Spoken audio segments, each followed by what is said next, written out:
Hello everyone and welcome back to another Star Wars Galaxy Heroes video and to a brand new episode of Grand Arena 3v3. This is round 1 of week 2, and as you could probably tell from what I'm wearing, this is what I was wearing for the wedding that I was away for, so I thought it'd be fitting to actually put this on and do my commentary over this round. So as you saw, my opponent was Fig 924 up, had a very similar amount of GP to me, and I'm going to try my best to try and do the best commentary I can over the footage from what I can remember, which is usually not a lot. So this could be very interesting, but we do have some very good fights in here and things ended up going better than I expected. For those of you that are on my Discord, you'll know how this fight ended up, but without further ado, obviously if you do enjoy this, a like and comment is always much appreciated, and don't forget to hit that subscribe button down below. Let's jump straight into it.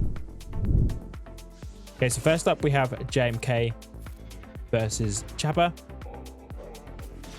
and I'm taking Mace as the third slot just because we know we like the shatter point, just to make things a bit easier. It's more of a benefit in 5s where obviously you have to kill more characters to get to the end, so the 5-minute timer is a bit of a stretch, especially against high defense crons. I do believe I do try and show the data crons where possible, not necessarily at the beginning, but as we go through the fights you might see the data crons pop up. But I do believe this was a high defense cron, if I remember correctly. Also, we jumped Chrysanthemum out at the beginning, get him out of the way. Obviously, he'll come back again, but we only have to deal with him once then. And that should mean that Jabba shouldn't get the ultimate. But now I say that, I do think he does, or at least one of them dies. I can't remember now. But yeah, basically just got to wait until we've killed Boushh, and then you can pretty much just put on full auto, essentially. But we're going to go for full ultimate, and then jump straight into the full auto. But things might be changing a little bit going forwards for 5v5. I do have an idea in my head that I would like to implement just to see how it would go. We're still going to be obviously playing Grand Arena as usual, but just adding some little things here and there just to try and mix things up a little bit. Maybe not play as more of a competitive side of things, but more of an experimental theory crafting side of the Grand Arena, which is what I wanted to do. Obviously help some of you guys that maybe not have the tools available in your own Grand Arenas, and hopefully it should make for some light entertainment where things might go horribly wrong, or they might go really well, so we don't know. But I'll be doing a video on that obviously once 5v5 season is coming around, to just kind of explain how I'm going to be going about that. So next up we have JML versus Qui-Gon Jinn, just doing an undersize with just JML and Barriss. Pretty straightforward. Obviously it cancels the Qui-Gon Jinn Omicron, so you can just go straight for whoever you want. So I always go for Jedi Anakin, because obviously you're just going to proc his bonus turns if you go for anyone else, and obviously it just makes everything a breeze, as you can see, for a 57. Then I took Malgus, Darth Revan and Bastila Shan versus this Taron team. We've obviously got crew in there, which stops the Padme Gideon counter, because you can't actually kill crew with the courage stack because he's immune to those health damage abilities. So this does get a bit scary, I believe, with Taron's go. I think I slightly misplayed this fight. Yes, I did misplay this fight quite a few times.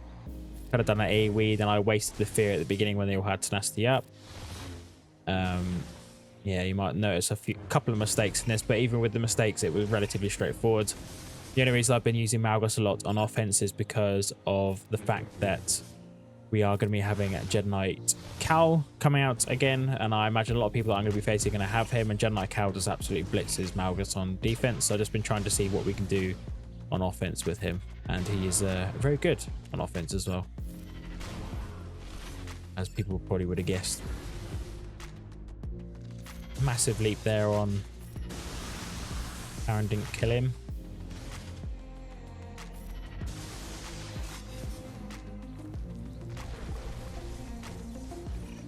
Doing quite a bit of damage even with just the one Omicron. And there you go, he's dead. So just got to deal with Cere Junda, and then we can put this on full auto. Well, not necessarily full auto, but once it is out of there, we don't have to worry about anyone dying, essentially, because crew is not going to kill anyone.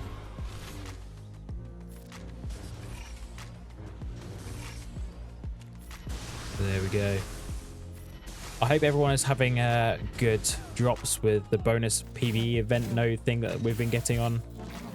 the game. Obviously for Drogon or Leia requirements, I've managed to boost especially Drogon quite high. I think I'm into what, just about to go into 7 stars at the time of me doing this commentary, which is on the 22nd of October. So I've got one more day of refreshes essentially. Should hopefully be able to get Leia soon, obviously depending on whether they put Drogon on a node. Hopefully it goes on Cantina, that's what I'm hoping. So next up we have Iden versus CLS. I think this is really quick, this fight, if I can remember correctly. They just do way more damage than I was expecting, and we kind of just blitz through this team. I think there's a slight misplay in here where I do the stomp here when I shouldn't have done that. And obviously I probably should have just basic here because they're going to dispel. We do basic. Okay, that's good. Now we put death mark. Oh, we don't. Okay. Would have been death mark there, but never mind. He just dies from this counters. Oh, almost does. And there we go. And we finish for a 55. Then we have C versus Reva. Obviously, I had to use Malgus versus the Cere and Taron team, so I ended up having to use a GL against Reva. Obviously, C is very good because with the links and obviously the big zap, that means that Reva won't come back again. And I originally linked Seventh Sister just because obviously she takes a lot of out-of-turn attacks, so that means our ultimate is going to charge up very quickly. As you saw, I'm not taking an amazing Datacron with this. Just a bit extra, like 35% defense or whatever it said there, and we should be able to make light work of this. Basically just waiting for ultimate. Luckily I didn't cleanse set with Wat, obviously otherwise that would have put the death mark on him when he would have died a lot quicker, then maybe it would have made things a bit more difficult. But there we go, big zap to finish, and then it's just a case of tickle fight versus Grand Inquisitor to get the job done. For what's not going to be very good banners, unfortunately, though, is anything. The 2 people die off. And there we go for a 51. What do we have next? Oh, well, that was the end of the zone, so we're going to show you what was on the back wall. As you see there, we do have a Rey. Well, I wasn't really expecting, but luckily we've kept Palpatine and Starkiller, so I do believe we go into that first here. Yes, we do. And this was a really annoying fight. I'm going to say it now. JTR just stacks so much evasion, and luckily I've got all 3 Omicrons of Starkiller, so I don't have to really worry about that as much as I used to, but it's still annoying to fight with just JTR dodging left, right and center, and you having to wait for those abilities that can't be evaded to come around again.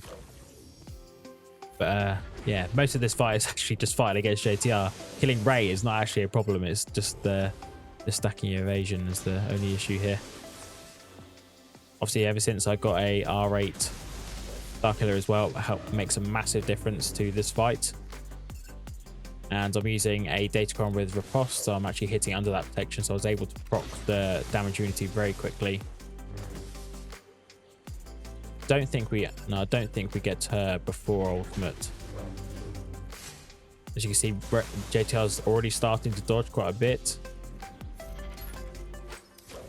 I haven't even actually gained that much turn meter, at least from what I can see. I don't think we've gained that much for her evasion to be this through the roof. Rock that stagger on Ben there to obviously reduce his turn meter. Now we're just waiting for Rey to take a turn. I was just trying to see whether we can kill Rey before she goes into ultimate or does another whirlwind. So I think I go... That was a waste of moves there, me doing that, because obviously we can't hit. Oh, okay, apparently we can. Never mind. There we go, have ultimate.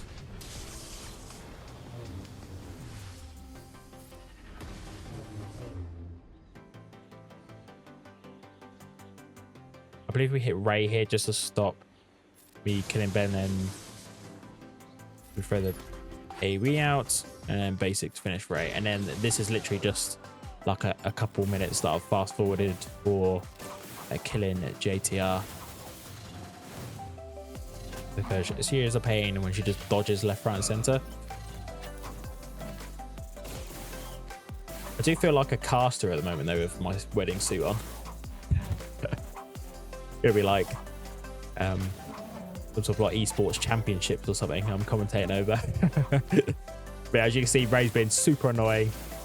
It's having to kill Ben every time he pops back up again, but that's not a problem. It's just this Rey.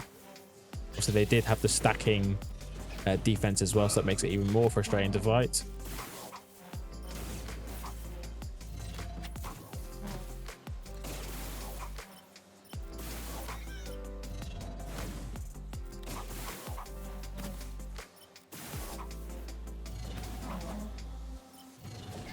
Luckily, that locked buff immunity and healing immunity helps a massive amount here. Because every time she's dodging, she's gaining health and protection back usually. There, should have been gaining health and protection back, but she isn't because of the locked debuffs. And then we can finish her with an AoE ability there for 55 banners. And who was next? Oh, SLKR versus Malgus with Daka and Zombie. So my whole plan here was obviously to try and get rid of Bastila as soon as possible.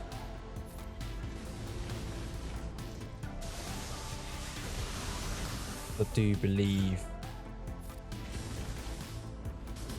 while we are hitting away at Malgus, we're just trying to ramp up our siphon stacks, increase our damage output. And I believe as soon as we get to Bastila, we just one-shot her with a basic. No. Maybe not yet.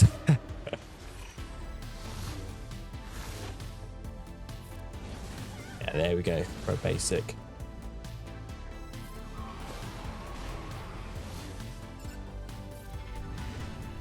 And we can stun Darth Revan. What can do being a nuisance for my Night Sisters. Siphon away on him as well for increased mastery. Almost one-shot Malgus there. Well, not one-shot him, but killed him before we killed Darth Revan, which is highly unusual. Normally he's the last one to die.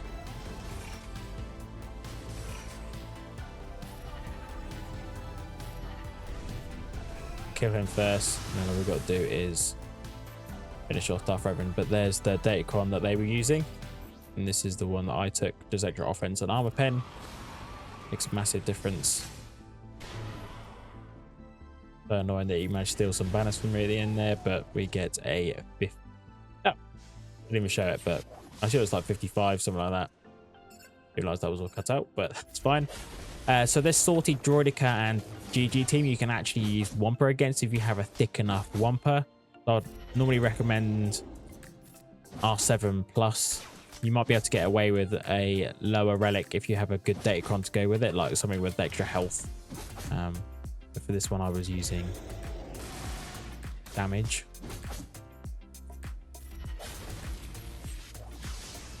But even with us just getting stuck behind Salty, we've got enough damage here to actually chunk through her.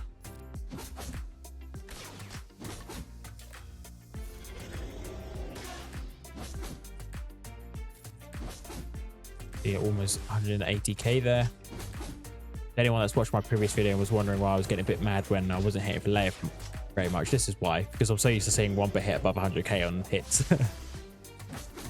But yeah, someone explained to me the mechanics behind why I wasn't doing that much damage against Leia, and obviously I really appreciate that because I don't have a clue with that sort of stuff. So I just find it very frustrating when things aren't going the way that I expected to go, because on face value it looks like it should be a lot more damage when it actually isn't that much. When you take in all the uniques and mastery stacking and all that sort of stuff, it's that's a lot to remember.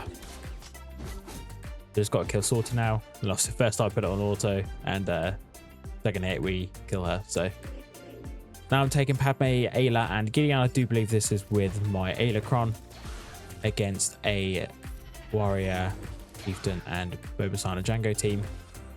We just get rid of. We do get quite lucky with some assists, so obviously Boba doesn't steal any banners from us. Do we actually let them take a turn? No, we do let them take one turn for him to have a drink at VCP Cup. Nice stun. I do really like the Aayla Cron. I think it's great, especially in the right scenarios. We've got 57 there. Then here, slightly misplay this in that I could have probably kept my GK alive had I just gone for Malak at the beginning. I do think that would probably have been a better idea than going for Darth Vader, because obviously we're going to get the prop of a revive or like a savior ability from Talon anyway. So there, I probably should have retargeted Talon and gone after Talon instead of going after Darth Vader, because all we've done is just made Talon very angry and obviously given Vader a turn. And that does mean that my poor old GK is about to die 2 dots, which you see there. Obviously, we're about to do a massive hit. There's like, yeah, 345k damage there. Also an R8 Gen like Luke. And then we just smack Malak out for a 52. So not great balance there, unfortunately. That was quite funny in that when I was doing it, I was like, oh, okay, I was not expecting to die on the first shot, but then things can get very nasty with this. I was not expecting this to turn around as much as it did. I thought we would just absolutely dominate them, but that stun on Chewie was really unfortunate. Didn't want that at all. Yeah, they almost get a kill before they get taken out, but luckily we were able to take out Finn there and then take out Zori for a 54 banner win.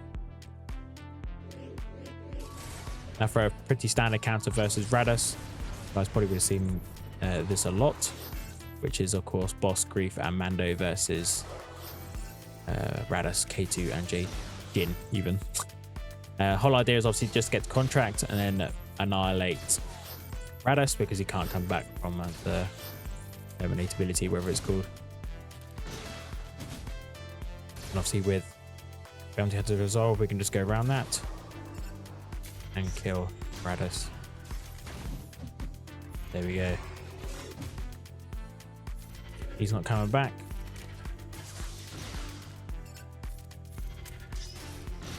Now we just got to get rid of Jin, and then it's just a case of clean up basically. I keep K2 stunned. There's the Daka they were using. I'll quickly show you the one I'm using, I think. That obviously speed up is great.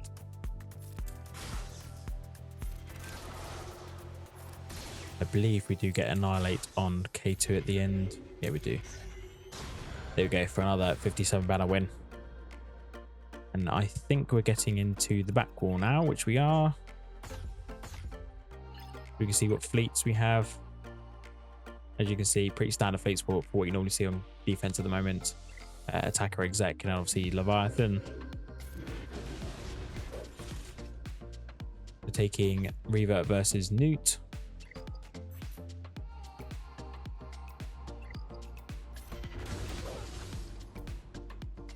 And then I use an ability block here, just reducing Terminator in the day, just to slow Django down. I don't want him doing any annoying double taps or a rocket to like Seventh Sister or Grand Inquisitor's face. I really didn't want that. So I just thought, even though we're going to obviously delay that 2-turn time before he loses damage immunity, I just thought that made the most sense to me.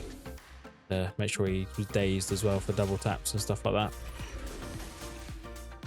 Get rid of B1 first, obviously stop all that healing. And then we can go after Newt, and obviously that just leaves Django left.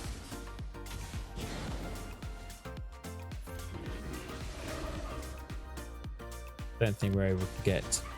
See, this is what that should have been a 54, I believe, because obviously the protection. But for some reason, even though we finished with less protection, we got 4 banners for that. So I have no idea what was going on there. But taking Qui-Gon Jinn now with Jedi, Anakin, and Cam versus this Sana team. Obviously, it is a double tank. I believe I use an AoE here when I shouldn't really have done that yet. Get rid of that taunt so we can stop proccing turn meter gains for them. Obviously by hitting Stormtrooper Hun. I think we actually go after him anyway.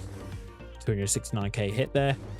318k. And then I think I was very amused with myself with this bit. I just kept attacking Cara for unknown reasons. I don't know. Even when she wasn't even taunting, and I could have just killed Sana like right here, but I just chose not to.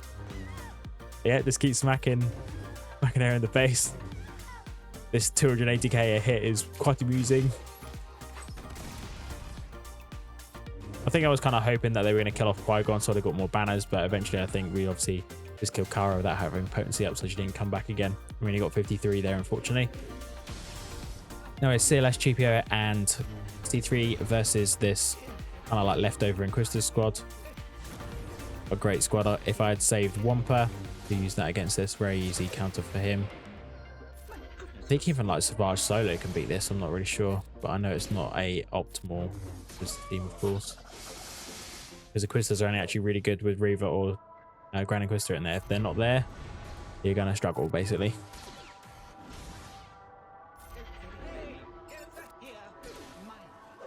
I know a lot of people were put off obviously upgrading Inquisitors for TB because they didn't think the reward was going to be worth it, but obviously when you get Reva and Grand Inquisitor and put them in a team all together, they're a very good team. As you see, is what I took Datacron wise. It's nice to have the ability to block stop AoEs from 8th Brother and Armor Shreds. But we just finished there with obviously a massive hit, and now we can move on to ships, which is obviously my favorite part of the game, as everyone knows. And we can use a Thrawn versus Leviathan encounter. I think I played this correctly and I actually did an attack. Can't remember now. Man's gone fuzzy. Obviously, it's a bit unfortunate with the timing that I had to shoot the... what's that ship called? The Dagger, the Dorito or whatever, with TIE Fighter. That wasn't ideal. I would have ideally liked to have used Vader to hit him, but there you go. Saw that we did a massive hit with the Defender to kill it.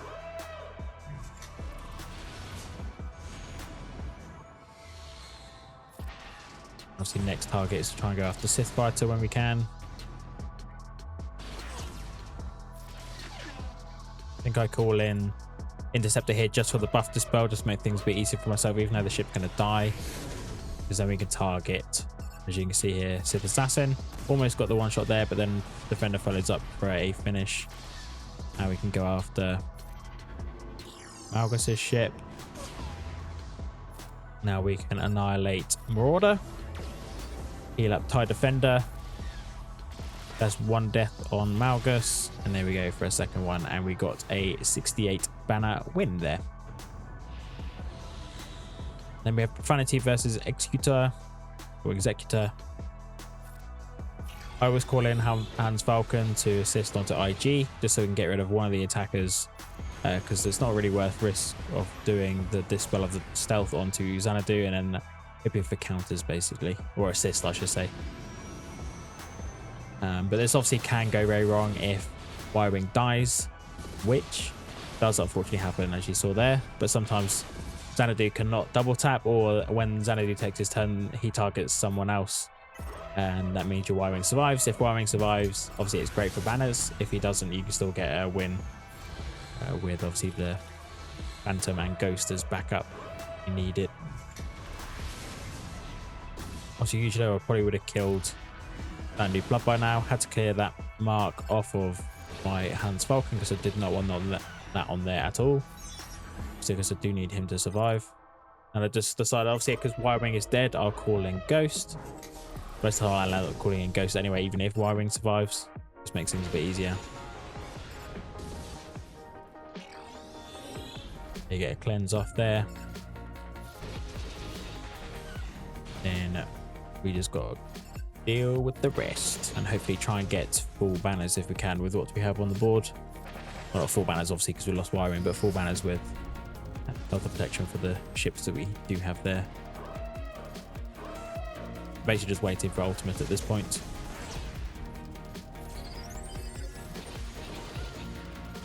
It's not to hit over there with Ghost, so I did a wiggle. Obviously the dispel from Hans Basic made over very easy to kill there. Now we have ultimate. That heals us up a little bit.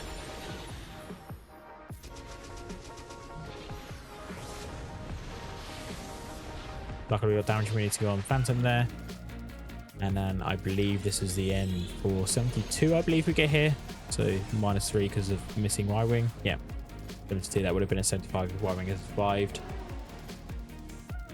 Finally, Executor or Executor versus Malevolence. So trying to kill Sunfac as early as possible because this stun can be really annoying at the beginning, and luckily we do manage to get rid of him before he takes his turn. So now we can go straight after Hyena Bomber, because for some reason Malevolence's AI is really stupid and always gives that ability to Vulture Droid, so you can keep the debuffs on Hyena anyway, which I find quite strange. I don't know why the AI is coded that way for this fleet. You think it just cleanse whoever had debuffs on, but is what it is, I suppose. There we go, proc contract. And do we lose Razor Crest? I cannot remember now. I think we do, if I remember correctly. Or if we got a heal. I think we got a heal maybe. No, we do lose Razor Crest, okay. We have the heal, but it's obviously a bit too late. So throw out the bomb, and then I realised, oh no, I put Spy under stealth, so I had to kind of hopefully try and stall out without killing Vulture Droids, but I just kept doing too much damage basically. And there we go for a finish. So that is all of the boards cleared. We did manage to one-shot everything while I was away, which I was really pleased with. Obviously got a very good score of 24-9 as well. So I ended up waiting to see what my opponent did and just recorded my screen on my phone for that.